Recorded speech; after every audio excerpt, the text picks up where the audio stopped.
चलते हैं guys, start करते हैं हमारे ड्रामा स्पार्कल लव एपिसोड 11 की। एम करते हैं गाइस 900 लाइक की। जिस वक्त ये एम कंप्लीट हो जाएंगे तो मैं सेकंड पार्ट जरूर अपलोड कर दूंगी। और गाइस एक और इम्पोर्टेंट बात, मैंने देखा कि 22% लोग मेरे वीडियोस को देखते हैं और मुझे सब्सक्राइब करते हैं और 78% ने तो किया ही नहीं। तो गाइस देख क्या रहे हो, जाके जल्दी से सब्सक्राइब करो ना मेरा चैनल। और मुझे नहीं लगता कि आपके पास वीडियो ऐसे चल के चला जाएगा। So I hope did you like this video and don't forget to subscribe my YouTube channel guys. So without further dealing, let's begin. Drama के शुरुआत होते ही हम देख पाते हैं कि सिचोंग गुस्से में गेम खेल रहा था। डिंगी बोलता है, सिचोंग ब्रो देखो मैं स्लीपी हूँ अभी, बट फिर भी मैं तुम्हारे साथ खेल रहा हूँ। आज के दिन को गिव अप कर दो यार, अपने आप को दुखी मत करो। सिचोंग बोलता है, क्या बुलशिट है, तुम बस खेलो। तो फिर इसमें डिंगी बोलता है, सामने से दिखने में तुम बिल्कुल ही इरिटेटेड लग रहे हो, बट राइट बात तो ये है कि ये तो एक ब्रोकन हार्ट का मामला है कि नहीं, क्योंकि वेवेसिस आज नहीं आई। सही कहा ना? सिचोंग बोलता है नहीं। तो फिर डिंगी बोलता है, मैं बताऊंगा तो तुम आर्ग्यू तो नहीं करोगे, बिकॉज आज वेवेसिस नहीं आई तो तुम्हारा मूड कंप्लीट नहीं है, और वैसे भी तुम उतना टाइम नहीं देते ब्रदर रुई को। और फिर वहाँ रुई आ जाता है और जिया रुई बोलता है, आज तुम बैड मूड में हो। सिचोंग बोलता है ओके। और फिर चोंग फोन की तरफ देखता है और फिर हम इधर देखते हैं वेवे को जो फोन देख रही थी और सिचोंग को अपोलोजाइज करने का ट्राई कर रही थी, बट उसे नहीं हो रहा था। और फिर वो सोचती है कि कल मैं फेस टू फेस ही अपोलोजाइज कर लूंगी। और फिर सिचोंग मैसेज देखता है और सोचता है, ना तो कंपटीशन देखने आई और ना ही मुझे एक भी रिप्लाई दिया। और फिर हम देखते हैं कि वेवे किसी का इंतजार कर रही थी कुछ कैरी करके। और फिर वहाँ सिचोंग आता है और उसे देखे ही जाने लगता है। तो वे उसे रोकती है और बोलती है, सिचोंग मैंने ये स्पोर्ट्स इक्विपमेंट तुम्हारे लिए खरीदा है। वो बोलती है लो, बट वो बोलता है जरूरत नहीं है। तो वो खांसने लगता है। तो वो बोलती है, क्या हुआ, तुम बीमार हो? तो सिचोंग बोलता है, मेरी फिक्र मत करो। वे बोलती है, मुझे पता है तुम लूज हो गए हो और ये सैड बात है, पर तुम्हारे पास जीतने का चांस था कि नहीं? तो सिचोंग बोलता है, ये कुछ भी नहीं है, एक्सक्यूज मी। वे बोलती है, मैं तुम्हारी हेल्प करूंगी लास्ट बार से, बट वो गुस्से में वहाँ से इग्नोर करके उसे निकल जाता है। और फिर हम इधर देखते हैं ली, डिंगी और वेवे को, जहाँ सिचोंग आ रहा था। डिंगी चिल्लाते हुए बोलता है, सिचोंग भाई। और फिर वहाँ वेवे को देख के वो वहाँ से चला जाता है। साफ साफ कहे तो वो उन लोगों को इग्नोर करके चला जाता है। और फिर ली बोलती है, आर यू गाइस फाइन? और फिर डिंगी बोलता है, वेवेसिस तुम कल नहीं आई ना चोंग के कॉम्पीट में? इन दिनों से चोंग के स्विमिंग कहीं आगे नहीं जा रही जब से वो कंपटीशन हारा है। और फिर वेवे वहाँ से अपसेट होके जाने लगती है। तो ली उसे मारती है और बोलती है शट अप। और फिर वेवे के पीछे जाती है और फिर डिंगी भाग के जाने लगता है और बोलता है, मैंने तो सच ही कहा था। और फिर हम इधर देखते हैं सिचोंग को जो स्विमिंग की प्रैक्टिस कर रहा था और वो उतना खास नहीं कर रहा था और वो काफी अपसेट था। और फिर उसे ये बात याद आ रही थी कि जब जिनजिन की मॉम यानी कि डॉक्टर ने कहा था सिचोंग के कंडीशन में थोड़ा सुधार आ रहा है। और वो इंसिडेंट्स भी जब ली ने उसे बताया था कि वेवे पैंग के बर्थडे में गई है, और वो इंसिडेंट भी जब वेवे ने कहा था पैंग कम से कम तुम्हारे जैसे बच्चों की तरह बिहेव नहीं करता है, और वो इंसिडेंट्स भी जब वेवे के पास क्लब के लिए पैंग ने मदद की थी और वो गुस्सा होके चला गया था। और वो भी याद आता है जब वेवे उस पार्टी में पैंग को थैंक यू बोला था।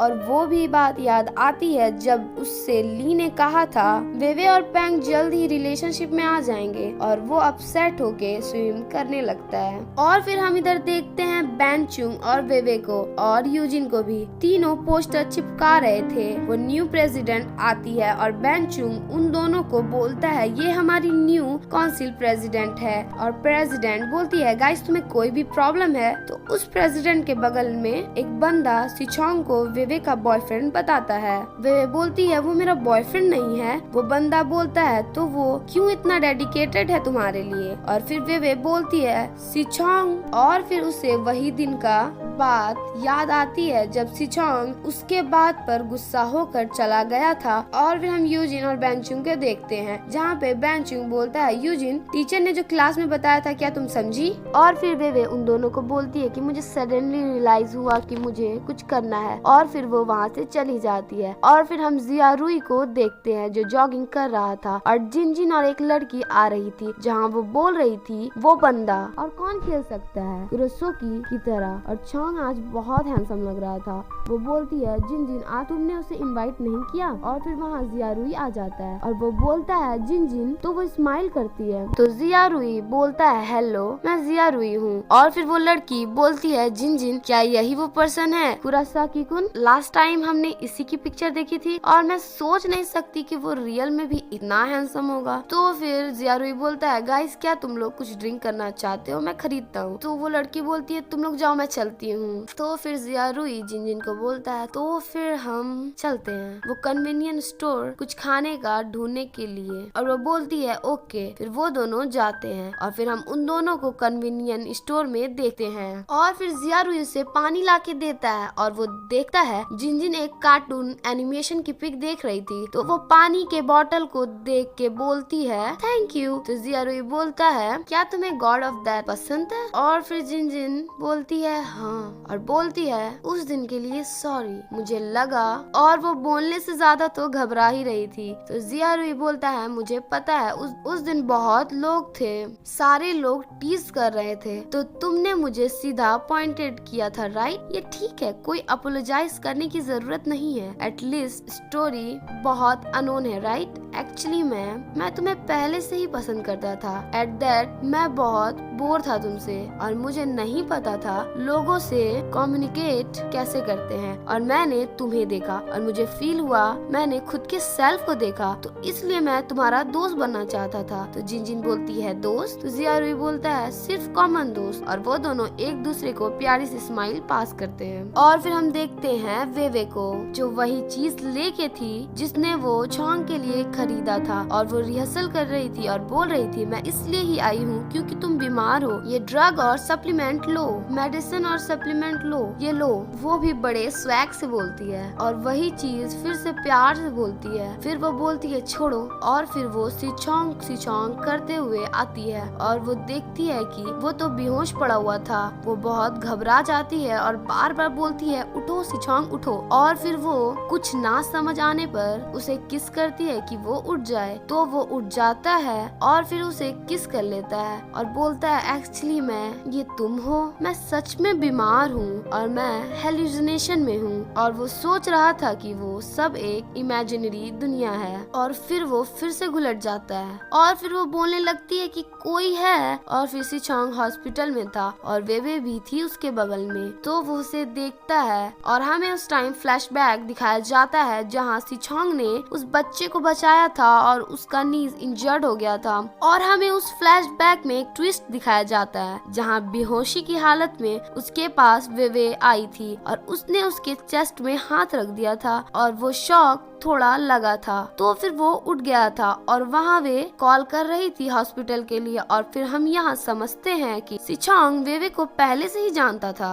और फिर हम इन द प्रेजेंट में आते हैं और वो उसे देख रहा था। तब उसे रियलाइज होता है कि वेवे उठने वाली है और वो उठती है और उसका हेड चेक करती है और बोलती है, बुखार चला गया। और वो जाने लगती है। तो वो उसका हाथ पकड़ लेता है और ऐसा प्रिटेंड करता है कि वो सोया हुआ है। तो वेवे भी बोल देती है, उठ गए हो और फिर से सोने का प्रिटेंड कर रहे हो। तुम इतने बीमार क्यों हो, जैसे कि एक बच्चे के शुरुआत की तरह? तुम ऑलवेज एक बच्चे की तरह हो। सिचोंग बोलता है, मैं नहीं हूँ। और फिर सिचोंग बोलता है, जब तुम हाई स्कूल में थी 12th ग्रेड में, तो तुमने किसी को बचाया था, राइट? वेवे बोलती है, तुम कैसे 12th स्टैंडर्ड के बारे में जानते हो? सिचोंग बोलता है, क्योंकि मैं उतने में आवाज आती है, सिचोंग तुम ऑलरेडी उठ गए हो। और वो बंदा हमारा प्यारा जियारुई था। और टिंगी बोलता है, सिचोंग ब्रो, हम तुम्हारे लिए कुछ जूस खरीद के लाए हैं। जियारुई बोलता है, क्या तुम्हें अच्छा फील हो रहा है? तो सिचोंग बोलता है, हाँ सही है। और फिर पैंग का कॉल आता और वेवे बोलती है, सीनियर। तो चोंग का तो मुंह देखने लायक था। और पैंग बोलता है, तुम यूनिवर्सिटी में हो? इस मॉर्निंग मैं यूनिवर्सिटी वापस आ रहा हूँ, तुम मुझे मेरे थीसिस थीसिस पेपर दे देना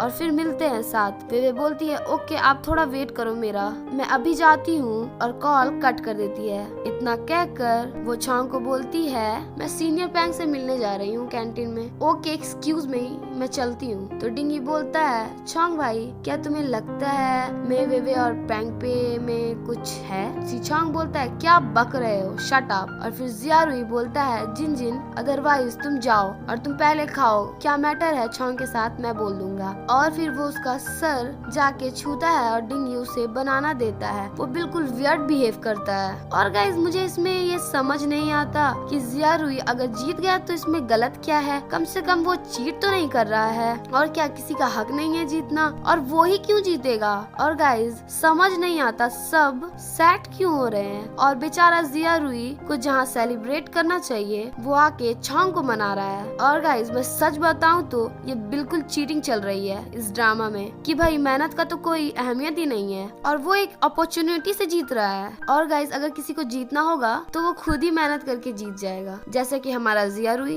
और गाइस मैंने बहुत बड़ी टिप्पणी दे दी, तो गाइस बिना देरी के चलते हैं आगे। और फिर हम देखते हैं कि पैंग की फ्रेंड बोलती है कि अभी तक तुम्हारी थीसिस फिनिश नहीं हुई है। वो बोलती है पैंग मैंने तुम्हें उसे तुम्हारी बर्थडे पार्टी के बारे में कहा था। तो फिर पैंग बोलता है ठीक है मैं चलता हूँ। तो फिर हम वे और ली को कैंटीन में देखते हैं जहाँ वे बोलती है कि भाई सॉरी मैं आपके लास्ट बर्थडे में नहीं आ पाई, सॉरी मैंने आपको गिफ्ट भिजवा दिया था, आपको मिला राइट? पैंग बोलता है मिला, बट तुमने मुझे बुक क्यों सेंड किया? वे बोलती है मैंने बुक के अंदर देखा वो इकोनॉमिक स्पोर्ट्स के बारे में था, तो मुझे ऐसा लगा कि आप पे ये बहुत सुटेबल रहेगा। और पैंग बोलता है मैं जो चाहता हूँ एक बुक नहीं है, और ऑल्सो मुझे। और फिर इसके बाद वे बोलती है कि भाई हमारे अंडरस्टैंडिंग एडजस्ट के हिसाब से हमें और आपको फ्रेंड्स बन जाना चाहिए फिर से, मैं बहुत खुश हो जाऊंगी। पैंग बोलता है उस दिन मेरा बर्थडे नहीं था, मेरे बारे में कुछ था, तुमने सिचोंग को कॉम्पीट करते हुए देखा था, तुम सिचोंग को पसंद करती हो। वे बोलती है हम सिर्फ, और उसे कल वाले किस वाले इंसिडेंट्स का याद आने लगता है। और वो बोलती है नथिंग, उस फूड का ऑर्डर फिनिश हो गया है, और बोलती है मुझे लेना है, और वो चली जाती है। और फिर हम पैंग को देखते हैं जो चेन को लेके बहुत अपसेट था। और फिर हम देखते हैं मिस मेलिंग और कोच पेपे को और किसी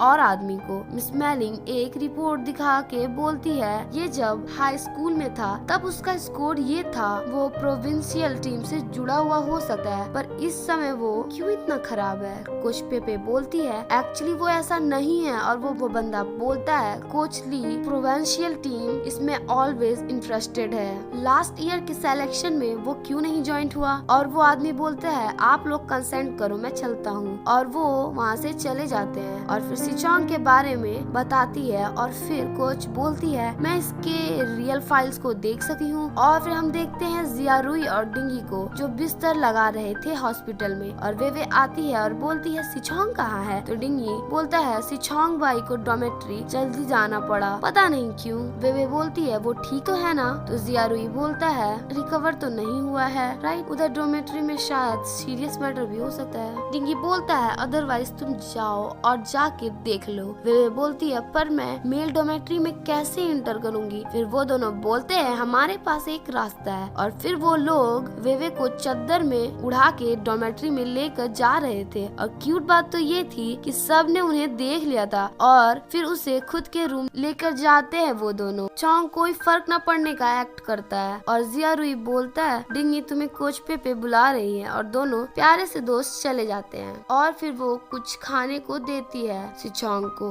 और वो बोलती है खाओ मैंने तुम्हारे लिए खरीदा है। और फिर वो खाना ले लेता है और बोलता है जब मैं हॉस्पिटल में था तुम पैंग के साथ खाने गई थी ना? वे बोलती है मैं कल उसके बर्थडे पार्टी में नहीं गई थी ना, तो मैं उनसे माफी मांगने गई थी। तो सिचोंग तो बड़े जल्दी बोलता है तुम पैंग के बर्थडे पार्टी में नहीं गई थी? तो वे बोलती है ये इसलिए क्योंकि मुझे जाना था और मुझे मैच देखना था, और वो लास्ट हो गया था तो मैं कीप अप नहीं कर पाई। और सिचोंग तो बड़ा खुश हो जाता है जैसे कि उसने यूपीएससी के एग्जाम में टॉप कर लिया हो। वे बोलती है तुम इतना स्माइल क्यों कर रहे हो? सिचोंग बोलता है कि कुछ नहीं। वे बोलती है तुम स्विमिंग कंपटीशन में हार गए और बहुत गुस्से में हो, राइट, और तुम बीमार भी हो। तो सिचोंग बोलता है इससे कोई मतलब नहीं है। वे बोलती है आई थिंक हमारी इलेक्ट्रोथेरेपी यूजलेस है, अदरवाइज हमें कोई दूसरा रास्ता ढूंढना चाहिए। तो सिचोंग बोलता है इट्स ओके, वैसे भी मैं इसके बारे में बहुत लंबे टाइम से सोच रहा हूँ, और वैसे मेरी स्विम फास्ट इसलिए नहीं है क्योंकि तुम शॉक देती हो।